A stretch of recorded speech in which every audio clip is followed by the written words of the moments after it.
berkata,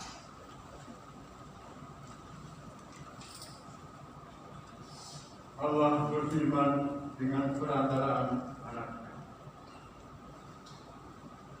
Setelah pada zaman dahulu Allah berulang kali dan dalam berbagai cara berbicara kepada nenek moyang kita dengan perantaraan nabi-nabi, maka pada zaman akhir ini Dia telah berbicara kepada kita dengan perantaraan anaknya yang telah Dia tetapkan sebagai yang berhak menerima segala yang ada.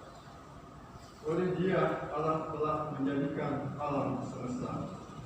Dia adalah cahaya kemuliaan Allah dan gambar wujud Allah, dan menopang segala yang ada dengan firman-Nya yang penuh kekuasaan.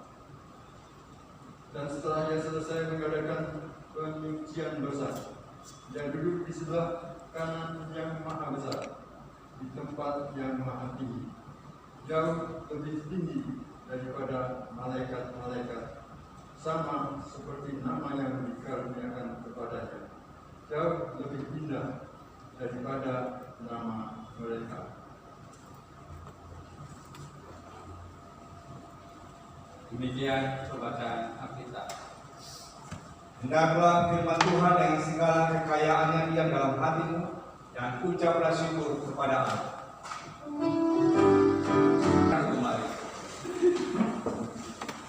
Ibu bapak, saudara-saudara jemaat yang diberkati oleh Tuhan Yesus Kristus, terimalah salam persekutuan dalam Yesus. Shalom. Mengawali khotbah ini atau renungan pada saat ini, izinkanlah saya mengajak ibu bapak saudara jemaat, baik yang ada dalam rumah Tuhan ini, bahkan yang ada di rumah masing-masing yang mengikuti kanal YouTube live streaming ini, kita membuka kembali bagian Alkitab bacaan kita, Ibrani pasal yang pertama, ayat yang pertama hingga ayat yang keempat.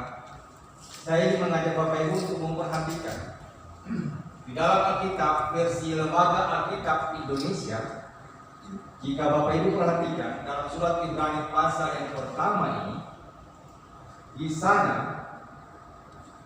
Lembaga Alkitab Indonesia pertama yang menjadi bacaan kita ya, pasal 1 ayat 1 sampai 4, Allah berfirman dengan perantaraan anaknya. Lalu perikop yang berikut dari ayat yang kelima dan seterusnya, anak Allah lebih tinggi daripada malaikat-malaikat. Pertanyaannya adalah, mengapa penulis surat Ibrani ini mengangkat topik tentang Allah yang berfirman melalui Yesus, sekaligus menunjukkan posisi Yesus yang lebih tinggi dari para malaikat, saudara? Itu pertanyaan buat kita. Nah, saya sebenarnya ketika membaca bagian firman Tuhan ini, kalau mau jujur sebenarnya susah-susah gampang Bapak Ibu. Kenapa saya katakan susah-susah gampang? Sulit oleh karena kalau ini dikhotbahkan bisa terperangkap pada pemahaman teologis, terlalu teologis, dan itu akan menyulitkan untuk dipahami secara sederhana oleh jemaat awam. Mungkin kalau kalangan teolog itu tidak mudah dipahami. Lalu yang kedua, kenapa saya katakan sulit, susah-susah gampang? Karena sampai hari ini pemahaman tentang Kristen tentang hal itu banyak atau sulit untuk dipahami oleh orang-orang yang di luar iman Kristen, sehingga mereka tidak mengimani Yesus sebagai Tuhan yang berselamat mereka. Nah, kembali pada bagian firman Tuhan ini, pertanyaan tadi, mengapa penulis Ibrani ini mengangkat topik tentang dua hal ini, bahwa Allah berfirman melalui Yesus, lalu menunjukkan Yesus sebagai yang tertinggi dari para malaikat. Alasan yang pertama, ibu bapak saudaraku, yang melatar belakangnya adalah satu, jemaat atau warga jemaat Yahudi. Ini alamat surat ini ditujukan kepada mereka yang berada di perantauan, yang sering disebut dengan Yahudi diaspora. Mereka ada di perantauan ini, bagian Asia kecil dan Asia besar. Nah, tujuannya apa?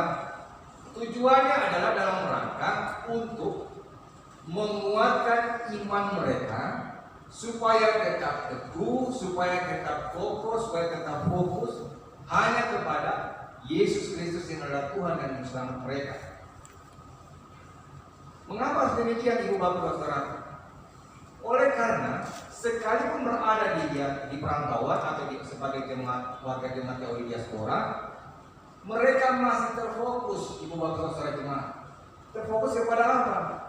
Kepada tokoh-tokoh yang berpengaruh di dalam Alkitab Perjanjian Lama. Abraham, Musa, Harun, sampai kepada para imam dan juga kepada para raja seperti tokoh Daud dan Samuel. Ini yang ditekankan. Sekalipun Tuhan memakai mereka, kan di ayat yang pertama itu dikatakan, sejak purbakala, dari zaman purbakala, dari awal penciptaan, Allah memakai berbagai cara untuk menyatakan diri. Lewat penciptaan, lewat para nabi, lewat para imam, para raja. Itu Allah lakukan. Tetapi perbedaan adalah Bapak Ibu, contoh untuk para nabi. Allah memakai mereka sebagai pengantara untuk menyampaikan maksud dan kehendak Tuhan. Tetapi ketika itu dinyatakan kepada umatnya, Nabi menyampaikan apa jadi pesan Allah. Kalau umat Tuhan tidak mendengarkan, yang terjadi apa? Hukuman dinyatakan. Nah, dari penciptaan sampai kepada para raja, itu tidak berhasil. Sehingga dia datang sendiri dalam wujud sebagai anak Allah yang kita kenal dengan Yesus Kristus, yang adalah Tuhan dan Juru Selamat. Itu poin yang pertama dalam rangka menguatkan iman percaya dari orang-orang Yahudi yang berada di perantauan. Lalu yang kedua, Ibu Bapak Saudara jemaat, yang kedua adalah sesuai dengan konsep Yudaisme.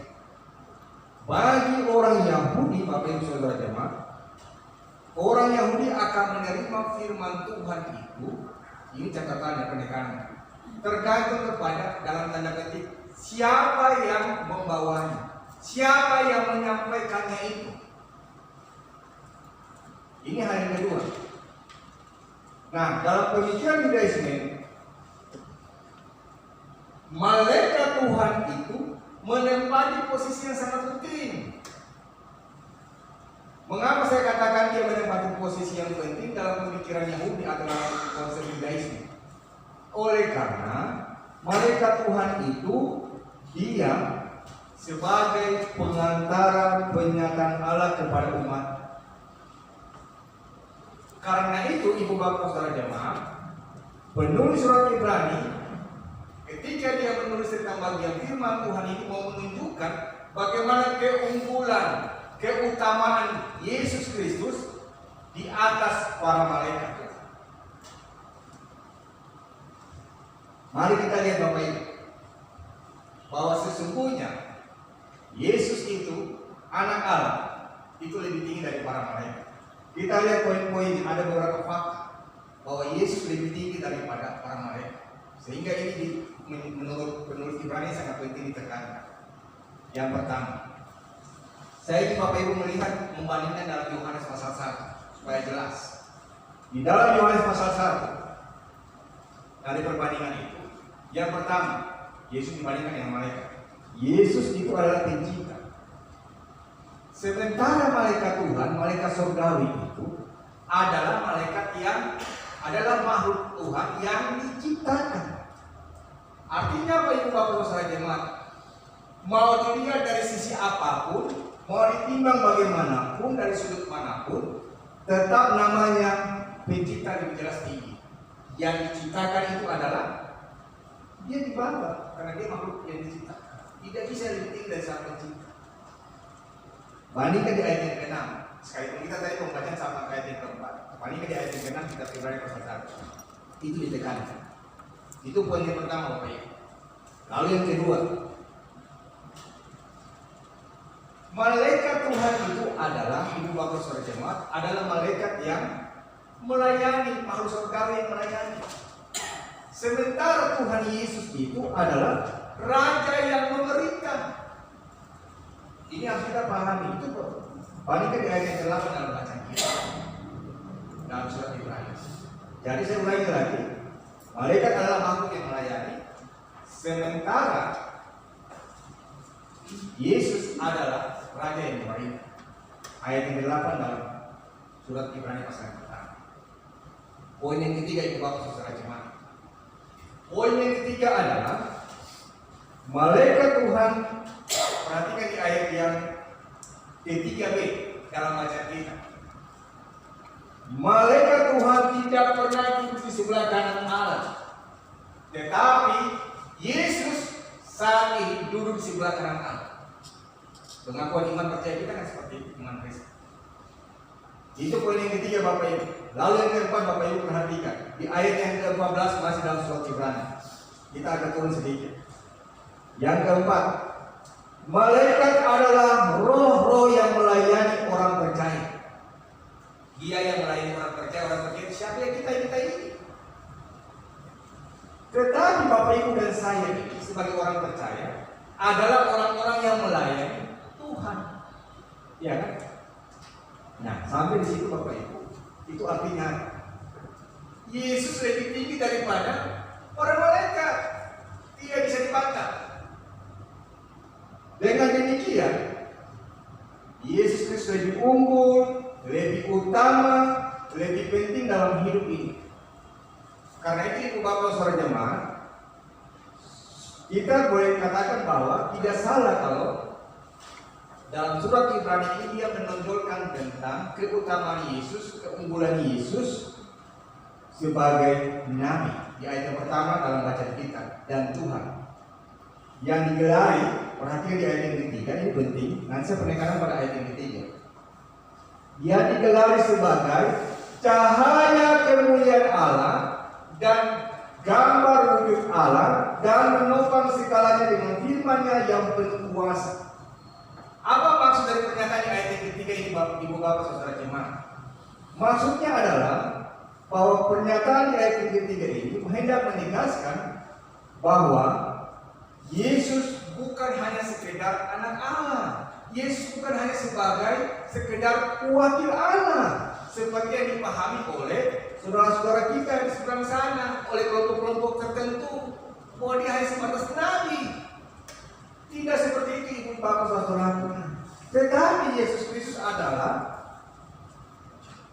Allah yang turun ke dunia yang ada di antara manusia untuk menyelamatkan manusia yang berdosa dengan jalan mengorbankan dirinya. Itu dicatat Bapak Ibu dalam Yohanes pasal 1 ayat 14 menjadi jelas di sana. Bahkan dia menjadi firman kebenaran. Firman kebenaran itu yang mana Bapak Ibu? Ya inilah. Alkitab yang sekarang kita terima firman ini. Bahkan sejak dari awal penciptaan dia sudah ada. Bukankah ketika dalam Kejadian pasal 1 Ibu Bapak Saudara Jemaat dikatakan bahwa Allah berfirman, jadilah terang, maka terang itu jadi. Allah berfirman, Alkitab yang katakan, jadilah cakrawala, jadilah cakrawala.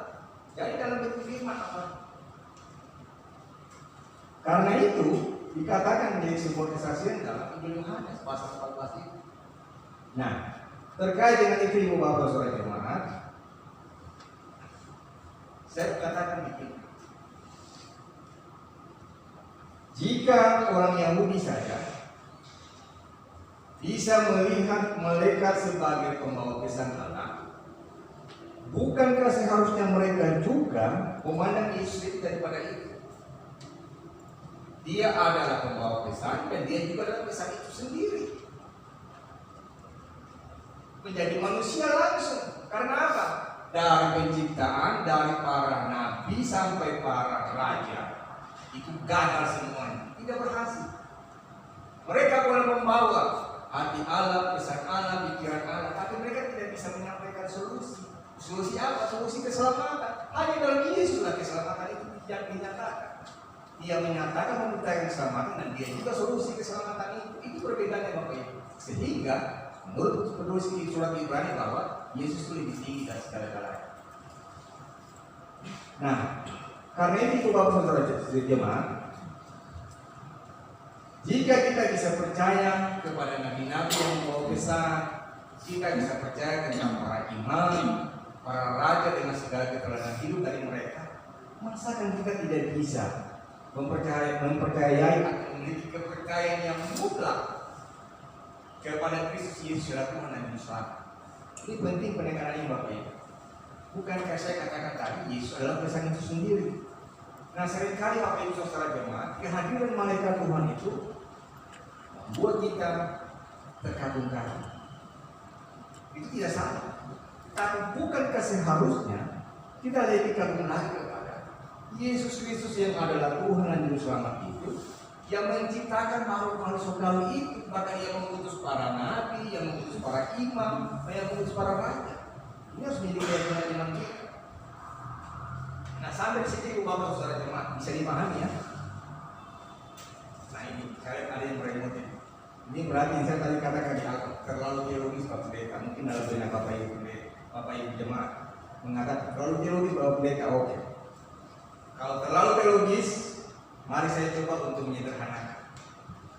Saya ambil ilustrasi sederhana sesuai dengan tema yang boleh kami angkat pada saat ini. Kristus adalah mercusuar kehidupan. Saya sederhanakan begini Bapak Ibu. Di ayat yang ketiga dalam bacaan kita tadi dikatakan bahwa Kristus adalah cahaya kemuliaan Allah dan seterusnya. Nah, sekarang Bapak Ibu pasti tahu apa yang dimaksud dengan mercusuar. Mercusuar adalah sebuah bangunan menara dengan sumber cahaya di puncaknya untuk membantu navigasi laut atau navigasi kapal laut. Nah biasanya sumber cahaya itu digunakan beragam, mulai dari lampu, kemudian lensa, dan juga bisa api pada zaman dulu. Nah cahaya mercusuar itu Bapak Ibu, dia harus berusaha, mercusuar itu harus cahayanya itu harus terang benderang. Supaya apa? Karena cahaya itulah yang sangat terang dan benderang itu, ketika dia berada di puncak yang paling tinggi, itu dapat dilihat dengan mudah oleh kapal-kapal yang kejauhan. Nah, mercusuar biasanya Bapak Ibu digunakan untuk menandai atau sebuah tanda untuk daerah-daerah yang berbahaya. Misalnya kalau ada banyak karang di situ, atau yang kedua daerah lautnya yang dangkal. Ini penting mercusuar ini. Namun menurut informasi yang saya baca, mercusuar yang ada di seluruh dunia ini sudah merosot, sudah berkurang. Yang data yang ada tinggal 1.500 buah di seluruh negara yang ada di dunia ini. 1.500 saja Bapak Ibu. Nah terkait dengan itu, saya ingin membawa Bapak Ibu dalam sebuah pengalaman dari mercusuar ini. Ada hal yang menarik dari mercusuar ini, gambaran ini. Mercusuar itu ada dan tidak ada. Saya ulangi, mercusuar itu ada dan tidak ada. Kapal laut dia tetap setia. Dia akan selalu mengeluarkan cahayanya yang terang itu, karena memang itulah salah satu fungsi dari mercusuar. Yang kedua, mercusuar itu tidak pernah berseru agar para kapten kapal menggunakannya sebagai penuntun arah. Itu yang kedua. Lalu yang ketiga, mercusuar ada untuk digunakan oleh siapa saja yang bersedia dan memahami atau mengerti tentang manfaat dari mercusuar ini. Itu poin yang ketiga. Lalu poin yang keempat, mercusuar tidak pernah sakit hati Bapak Ibu. Dia tidak pernah mengeluh bila ada kapten kapal yang tidak menghiraukannya atau tidak mengindahkannya, tidak menggunakan udara Bapak Ibu. Dia tidak pernah mengeluh. Lalu poin yang kelima Bapak Ibu, mercusuar itu sadar sepenuhnya bahwa ia hanya menyediakan diri sebagai penuntun bagi mereka yang bersedia dituntun. Nah, persoalannya adalah gini Bapak Ibu. Artinya, siapa yang mau ikut petunjuk dari mercusuar, maka dia akan sampai di tujuan dengan selamat. Ketika mereka tidak mengikuti petunjuk, mengabaikannya, sudah tentu menabrakkan.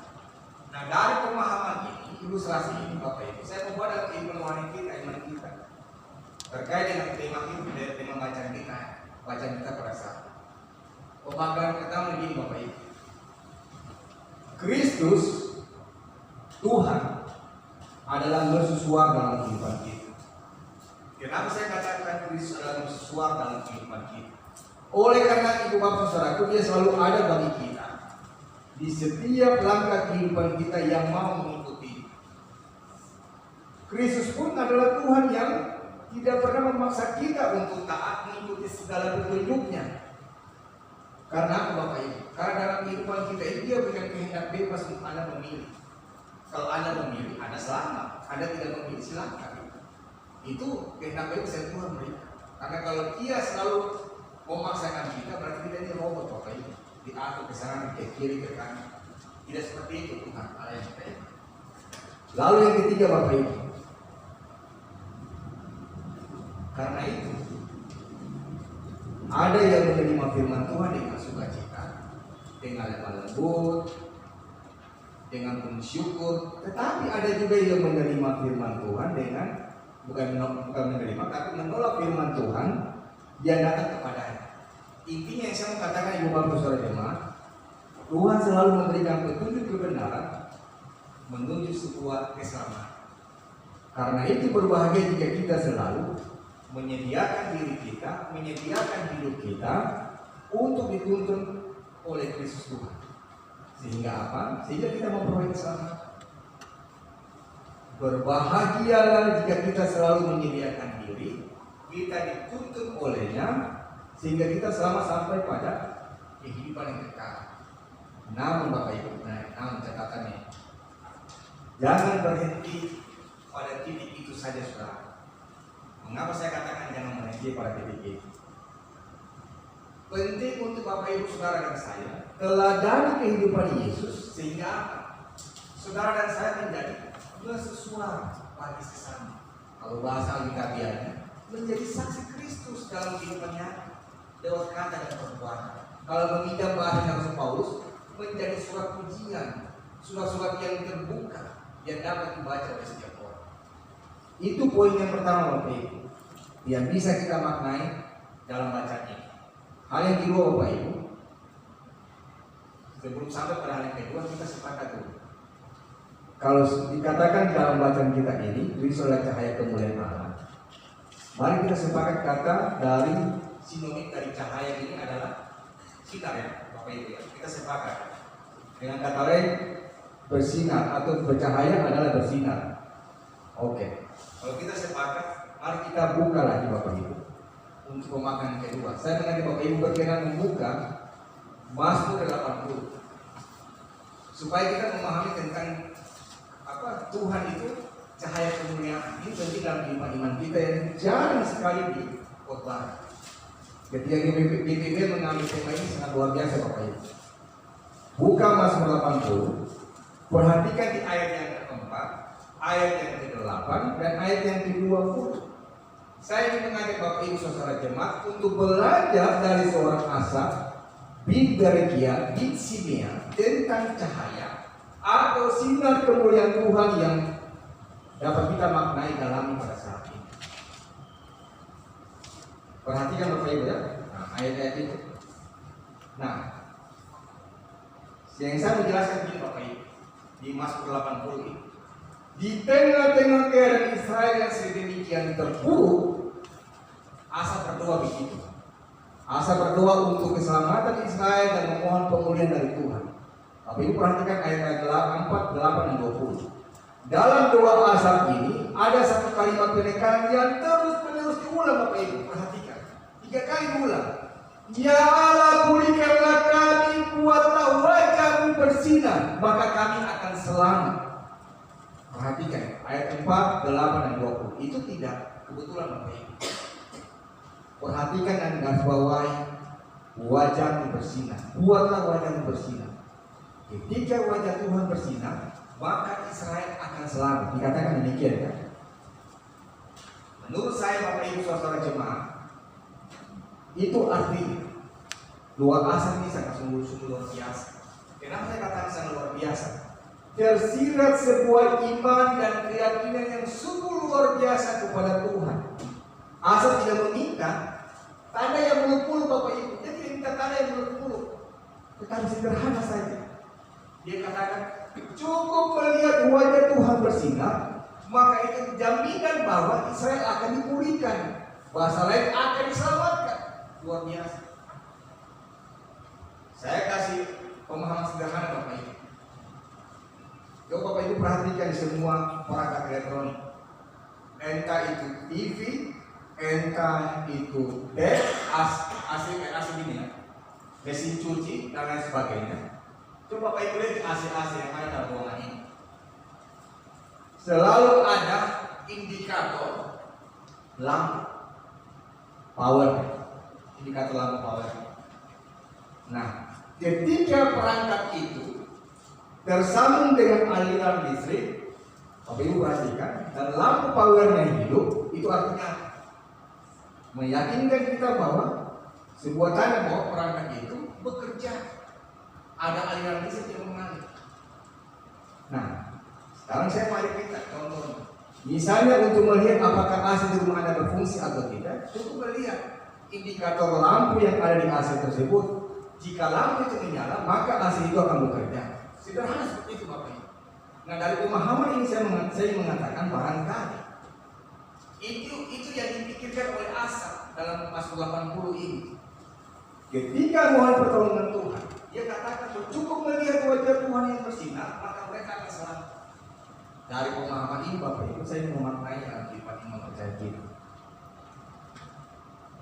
Dalam situasi yang sulit yang sedang kita hadapi, apapun pergumulan kita hari ini, saudara, kita perlu memiliki iman seperti doa seorang Asaf. Penting sekali Bapak Ibu, apalagi di masa pandemi ini Bapak Ibu, saudara-saudara jemaat. Ketika melihat wajah Tuhan bersinar atau wajah Tuhan itu bercahaya, kalau memakai konsep Ibrani, maka kita yakin bahwa pertolongan Tuhan akan datang tepat pada waktu. Itu kalau kita meyakini iman kita. Persis seperti seorang anak kecil yang sedang meminta sesuatu kepada ayahnya, lalu kemudian dia melihat wajah ayahnya itu tersenyum. Tandanya bahwa ayahnya itu mengiyakan, bersinar senang. Maka anak kecil itu yakin bahwa permintaan saya itu dikabulkan oleh ayah saya. Ini yang diyakini oleh seorang Asaf. Itu harus menjadi keyakinan Bapak Ibu saudara dan saya. Iman yang seperti itu saudara yang perlu kita yakini di saat ini dan dalam kehidupan iman kita ke depan. Jangan menuntut Tuhan menunjukkan kuasa yang luar biasa, spektakuler yang sangat dahsyat Bapak Ibu saudara jemaat, baru kita percaya. Tetapi dalam pemahaman ini, mari kita wajah Tuhan yang bersinar cukuplah bagi kita saudara untuk percaya bahwa pertolongan dan pemulihan Tuhan akan segera datang. Saya berpikir Ibu Bapak saudara jemaat terkait dengan hari ulang tahun LKPKU yang ke-10 ini juga menjadi sebuah keyakinan. LKPKU di usia yang ke-10 untuk tetap eksis, untuk tetap berkiprah dalam panggilan dan pemutusan Tuhan Yesus dunia ini. Sekalipun tubuh ini sudah rentan, tubuh ini sudah terbatas, langkah pun sudah sangat terbatas, fisik makin lemah, tenaga makin berkurang, daya ingat semakin menurun. Tetapi jadilah seperti atau memilikilah iman seorang Asaf. Yang saya katakan adalah keyakinan itu adalah bahwa melihat wajah Tuhan bersinar atau bercahaya, maka itu akan menambah semangat kita untuk bersekutu, untuk bersaksi, untuk melayani sebagai wujud syukur pemeliharaan Tuhan dalam kehidupan kita. Mulai dari hal yang kecil ketika kita hadir di rumah kita masing-masing, pada anak cucu kita, keluarga kita, bahkan dalam kehidupan tersebut. Saya kira itu yang menjadi dua poin iman bagi kita di saat ini. Ketika kita melihat wajah Kristus menjadi cahaya kemuliaan Allah. Amin.